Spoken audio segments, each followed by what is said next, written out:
Hi, and welcome to the Saltbridge Farm podcast. My name's Dennis, and I'm your host. And today we have a very special guest over here, Tom Normile, and you're the principal of the Ocean Academy. Is that correct? That's correct, Dennis.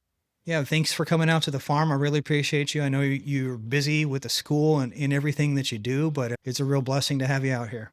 Dennis, let me tell you, I'm glad to be out here. I've heard about the project. I've been listening to everyone talking about all the work that needs to be done, but to be out here and see it is like just amazing.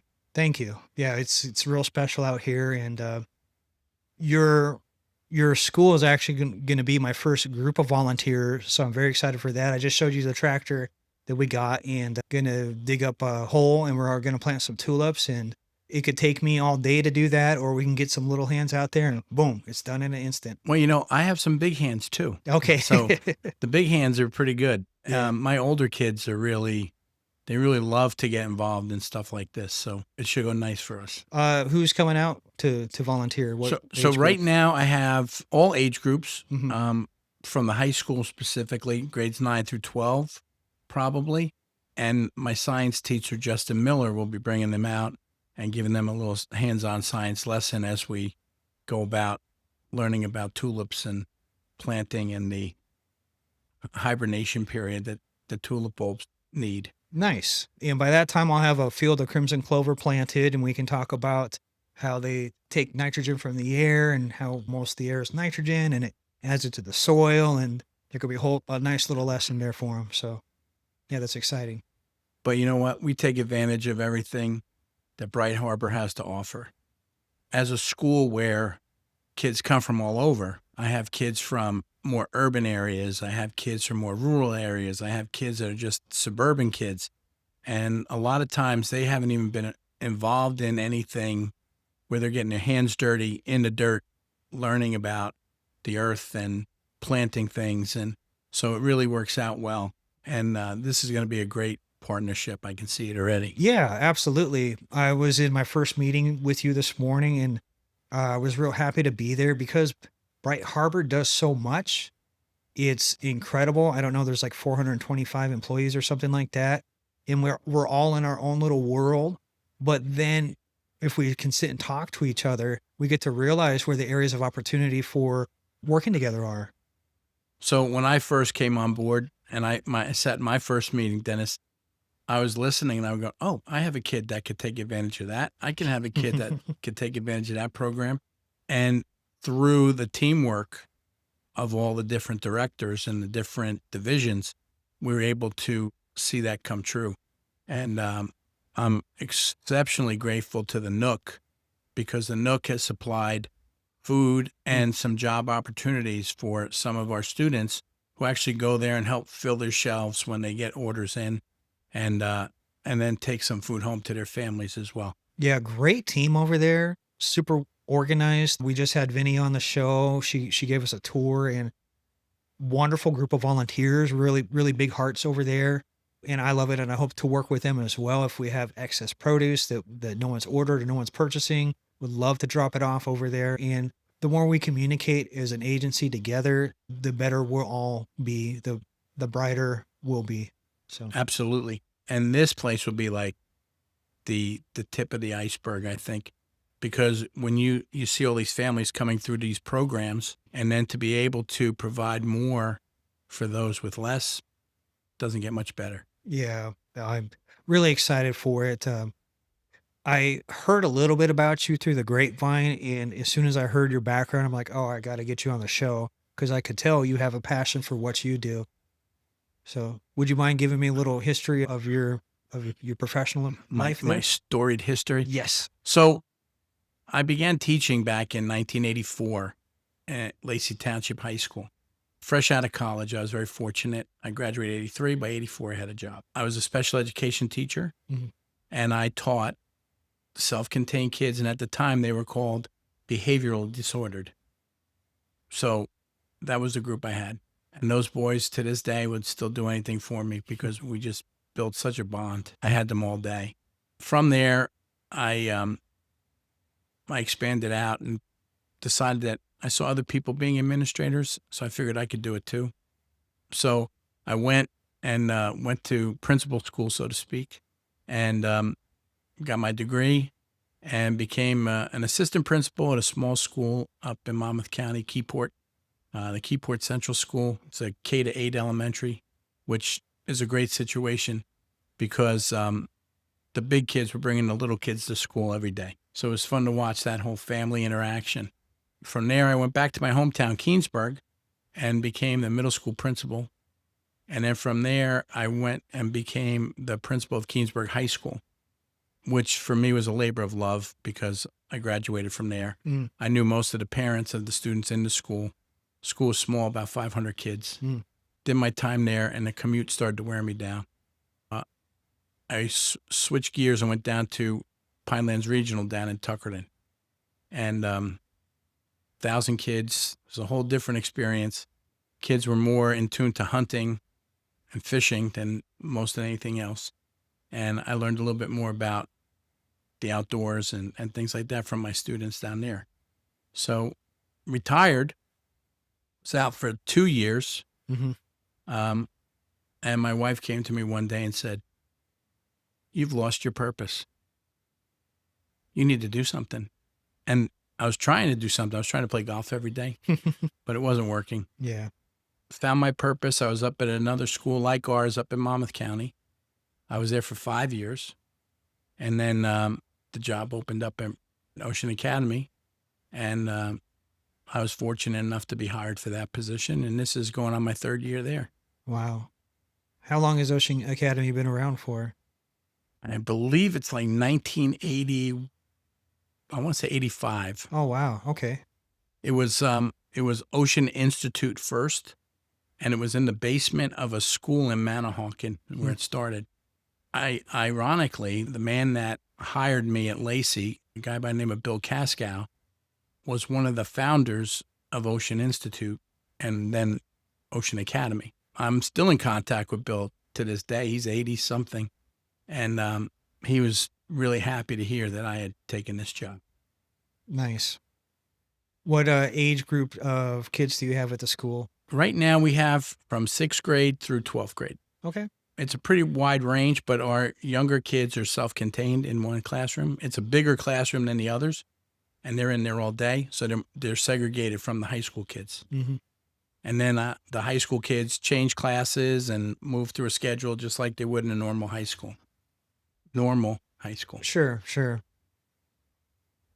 Hey. Is there anything you want to share that's going on right now in Ocean Academy? We were fortunate enough 2 years ago now, a year and change ago, where I was inquiring about getting a hold of some chickens. Mm. In another school I worked in, there was a chicken coop, and I wouldn't say the kids actually really took care of the chickens, but the chickens were there. They got to interact with the chickens. And I thought we could take that as a further step. So I was inquiring through the agency about chickens. And then Kelly Chiarello comes to me and says, "Oh, would you really like to have chickens?" I go, "Yeah." She goes, "Well, I'm working on a grant for sustainability." Boy, that's Kelly. That's a nutshell, Mm-hmm. right? And I don't mean anything bad by the nutshell, Kelly. Don't. So next thing I know, we're ordering chicken coop. We're ordering a chicken run. We're getting all the supplies. And now I have 4 chickens. We started with 4. We actually went to Mr. Schuster up in Lakewood and bought some chickens from him. And he gave us some that were getting ready to lay. They weren't quite there yet. Mm-hmm. And took a bunch of kids out there to see Mr. Schuster, get the chickens, bring them back to Ocean Academy, and then put them in their new home. In August, that was about May. That was towards the end of May. In August 1st, I had the date memorized, we had our first egg. Since then, we have over 1,500 eggs have been produced by those 4 chickens. Wow. So what we've done with those eggs is we give them to the Nook when they don't have an abundance of eggs. We have given them to parents who may be struggling. Every student that works with the chickens, the students who I have affectionately called the chicken tenders, I like that. have taken eggs home from time to time. When we have people come in to tour the school and possibly be accepted into our building as a future student, we give their family a dozen eggs to take home, kind of like a parting gift. Sure. The case managers that work with us from the public schools, occasionally we'll give them a dozen eggs to take back with them, just to keep goodwill. And who knew eggs would be providing so much goodwill to people, not to mention food. And when they were running at $10 a dozen, people were very happy to get a dozen eggs when they came by Ocean Academy. Oh yeah. Oh yeah.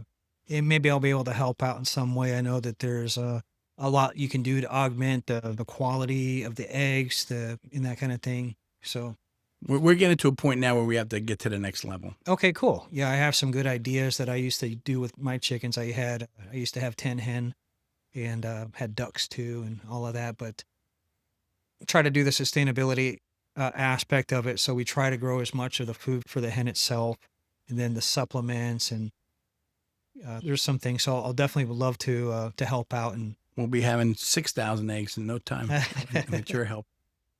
But the interesting thing is, and the part I didn't really realize was the kids and their affection towards the chickens Mm.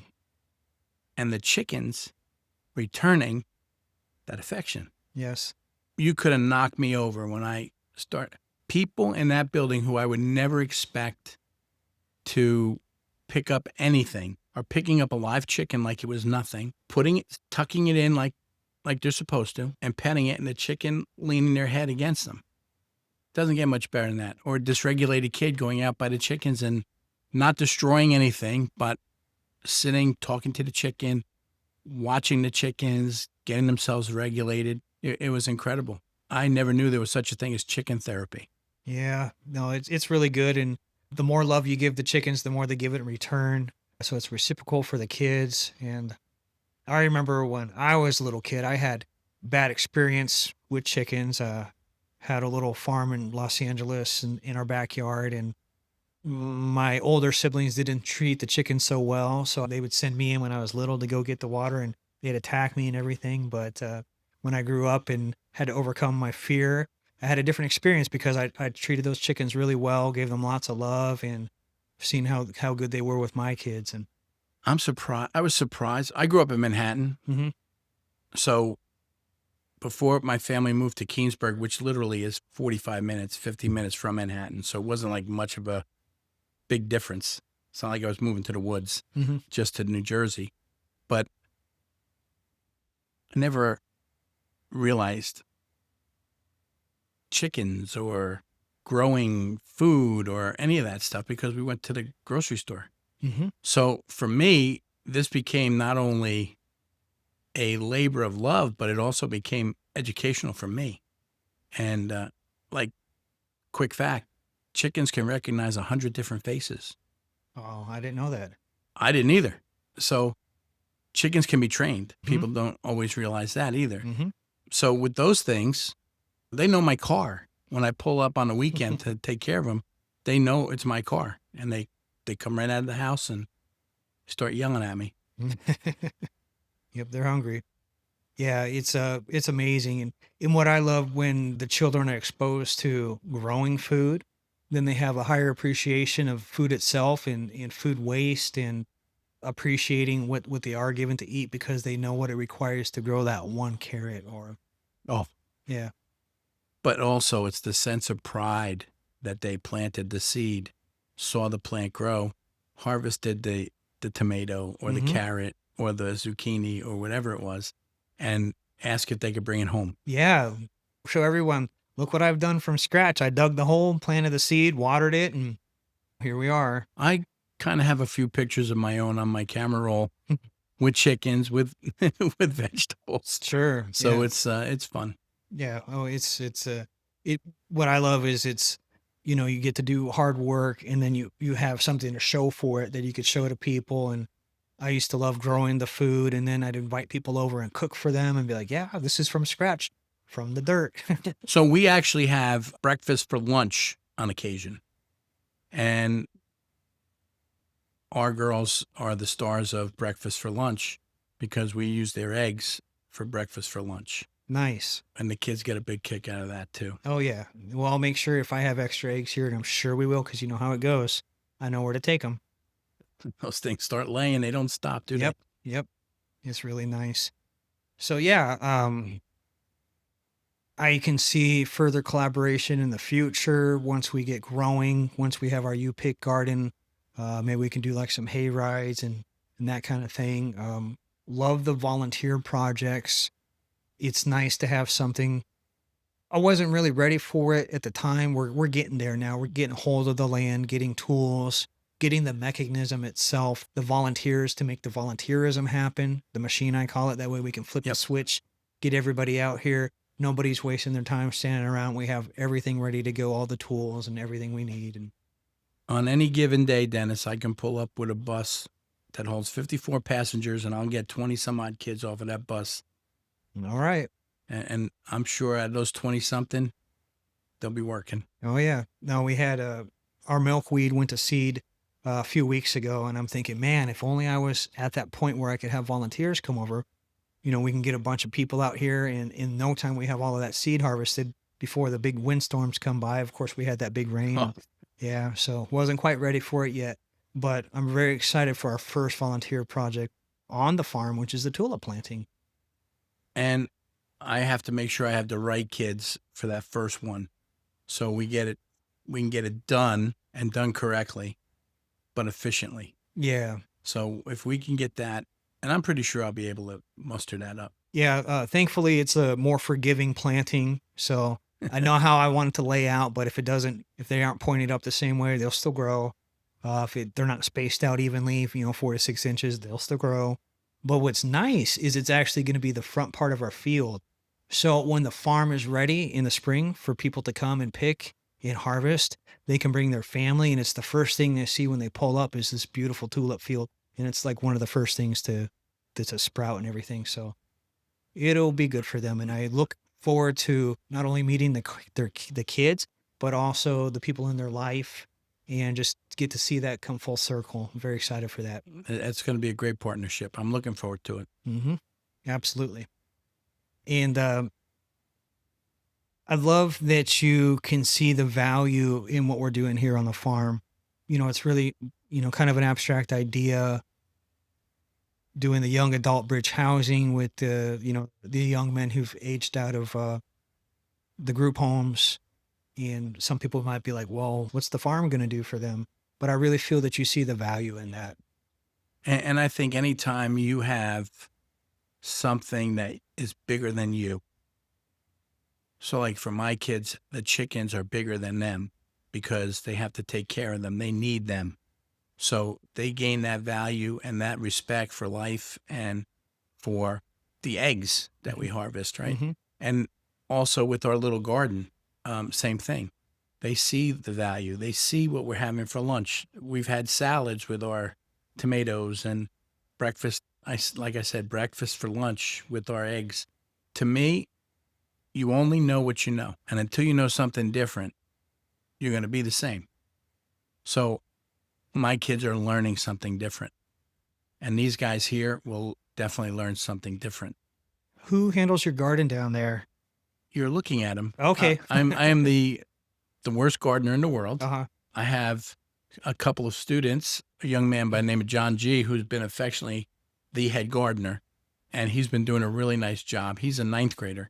Oh. So he's done that. And then I have Austin, who's an older student who's in our work-based learning program.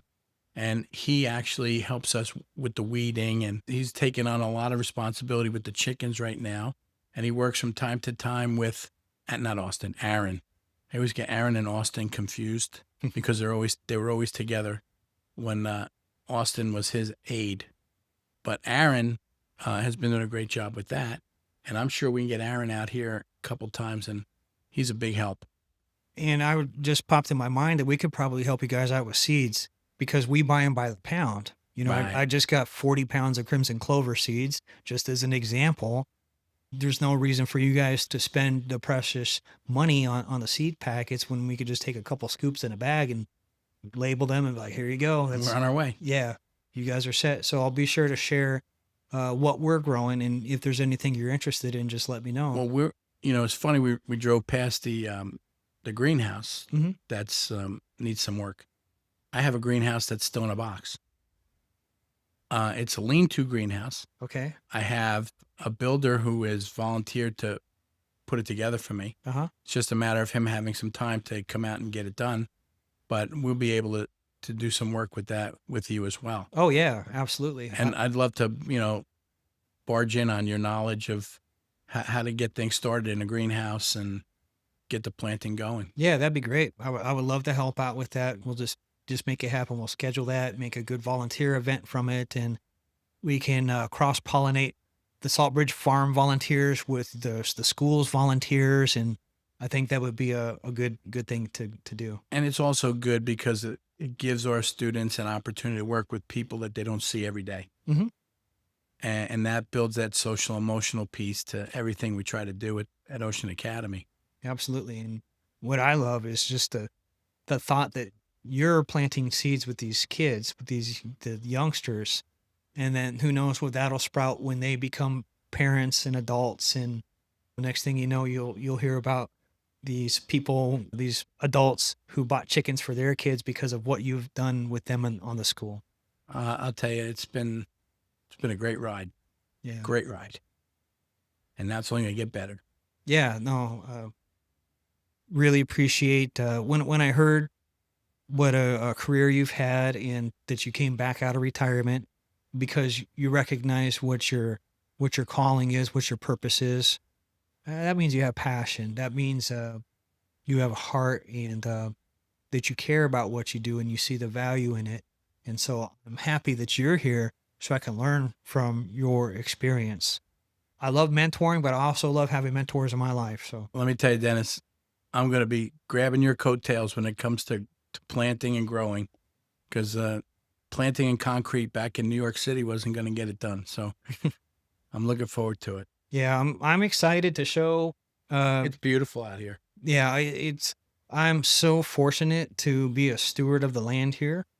You know, I felt like I was born to do this with my weird life experience, and then just happened to get this opportunity, this blessing presented to me, and I really want to do the best job. And what I love is it's a blank canvas, and we have the ability to document it, so that if people want to try some of these things out at home or anything like that, they kind of have the blueprint to do so.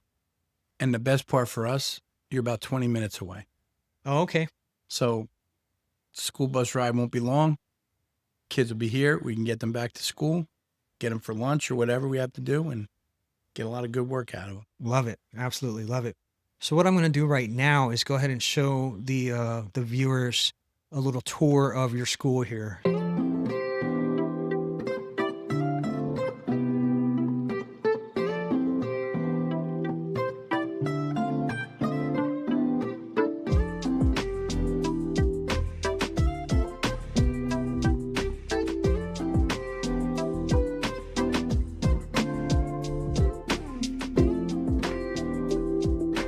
Yeah.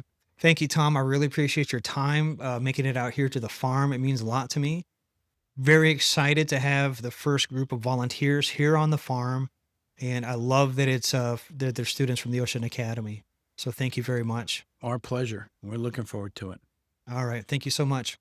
Take care.